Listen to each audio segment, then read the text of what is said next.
Okay, so the question I have is, how does spanning tree select the root port and the spanning tree port selection? So we already talked about the cost links. So we already talked about 10 gig has a value of 2, 1 gig has a value of 4, 100 meg has a value of 19, and 10 meg has a value of 100. But how does that translate to spanning tree value or port values? So you're going to notice, first of all of our links right now are exactly 1 gigabit per second. So what spanning tree does is it follows 4 specific steps. The first step is it selects the port connected to the path the lowest accumulated spanning tree path cost to the root bridge as the root port. When a non-root switch has multiple paths to reach a switch. So what will happen is, from switch 3 example, it will look at the path's cost between these guys and these guys to determine path cost. It will look also at these guys to see which of these ports will go active. The second thing it will do, if multiple paths are available to reach the root bridge with the same accumulated spanning tree path cost in a non-root switch, select the port connected to the neighbor switch which has the lowest switch ID value as a root port. So what it will do is it will look at the lowest switch port ID. So it may take this route as the primary route because the switch ID, if everything is left default settings, will take into account the appropriate MAC address.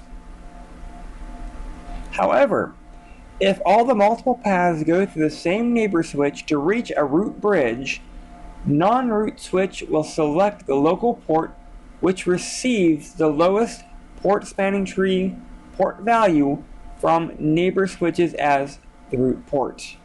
So essentially, if all the paths are the same and they go through one switch, the non-root switch will select a local port to receive the lowest port spanning tree value. So the switch will decide. Last step that it will follow, if the received spanning tree port priority value are the same between the connecting ports to the root bridge, our non-root switch will select the port which receives the lowest physical port number from the neighbor. So what it'll do is it will look at the port value. It will actually look at the port speed. And if the paths are the same way, it will actually then take the appropriate action. So, using step 2, the lowest switch ID, it will route that way. If we are using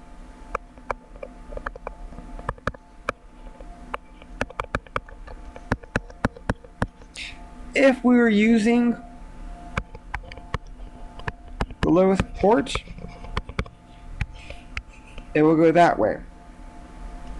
So you have to make sure that you're asking yourself the appropriate question.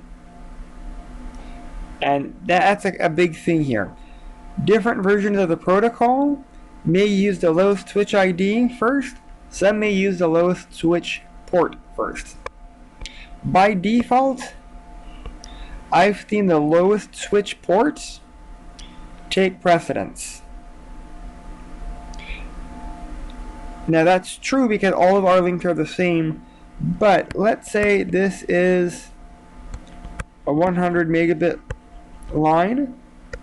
That means the path cost here, that path cost of 19, this link would go down because the other ones will still be gigabit. So you have to make sure to know our path chart first. This is it for our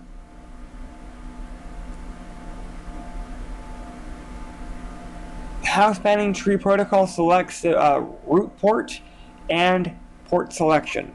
I want to thank you and hope you guys have a great day.